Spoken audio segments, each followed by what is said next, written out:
శాఖ ఉద్యోగం అయినందుకు మేము గర్విస్తున్నాం అన్న ముఖ్యంగా. ఎందుకంటే ఇది లాస్ట్ క్వార్టర్, నెక్స్ట్ వచ్చే క్వార్టర్ వరకు ఏ సమస్యలు లేకుండా చూసుకోవాల్సిన బాధ్యత కూడా మనం అందరం తీసుకుందామని తెలియజేస్తూ, ముఖ్యంగా మా గజ్వేల్ యూనిట్ లో సార్ లాస్ట్ 2 years నుంచి ప్రమోషన్స్ లేవు.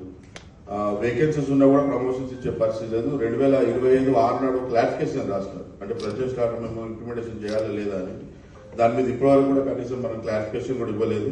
ఆ ప్రమోషన్ విషయంలో కొద్దిగా ఇబ్బంది ఉంది సార్ బాగా మాకు. ఎందుకంటే ప్రమోషన్ ఒక ఉద్యోగి రావడం అంటే చాలా సంతోషమైన విషయం, కానీ ఈరోజు మేము వేకెన్సీస్ పెట్టుకొని కూడా కనీసం ప్రమోషన్స్ ఇచ్చుకునే పరిస్థితి లేదు. రాష్ట్ర వ్యాప్తంగా కూడా అదే రకంగా పరిస్థితులు. అలాగే కొన్ని 132 సంబంధించిన కొన్ని విషయాలు, ఎందుకంటే ఆఫీసులలో పేపర్ కూడా లేకుండా పనిచేయాలనే పరిస్థితి వచ్చింది సార్ మాకు. ఎందుకంటే ఈరోజు లాస్ట్ 2 years నుంచి కనీసం పేపర్లకు పెన్నులకు కూడా పరిస్థితి లేదు, కనీసం మనం పైసలు ఇచ్చే పరిస్థితి లేదు. ఎంప్లాయీస్ కూడా బాగా, ఎందుకంటే ఆ మెయింటైన్ చేసేదంతా ఆఫీస్లో ఒక సీనియర్ అసిస్టెంట్ లేకపోతే జూనియర్ అసిస్టెంట్ ఉంటాడు సార్, అది కూడా బాగా ఇబ్బంది అవుతుంది.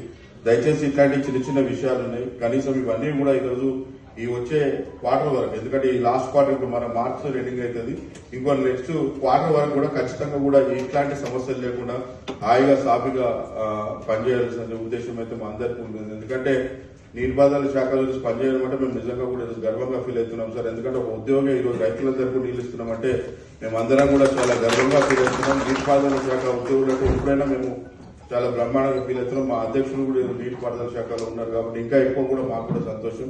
ఖచ్చితంగా కూడా ఏ సమస్యలు లేకుండా చూసుకోవాల్సిన బాధ్యత కూడా మీది, మా అందరూ కూడా కూర్చొని రోజు ఇవన్నీ కూడా చేద్దాం సార్. ఖచ్చితంగా కూడా ఈ గజ్వేల్కి సంబంధించిన విషయం అయితే కొద్దిగా మరీ ప్రస్తావిస్తున్నాను సార్. ఎందుకంటే అక్కడనే నేను పనిచేస్తాను కాబట్టి సిద్దిపేటలో మా ఎంప్లాయీస్ అందరూ కూడా మా మీద కూడా బాగా ఇబ్బంది పడుతున్నారు సార్. దయచేసి అది క్లారిఫికేషన్ ఇచ్చి ప్రమోషన్స్ తొందరగా అయిపోయాల్సిందిగా మేము మరొకసారి కోరుకుంటూ, నూతనంగా మీరు బాధ్యతలు చేపట్టిన సందర్భంగా సిద్దిపేట తరఫున మీకు కూడా శుభాకాంక్షలు తెలియజేస్తూ థ్యాంక్ యూ వెరీ మచ్.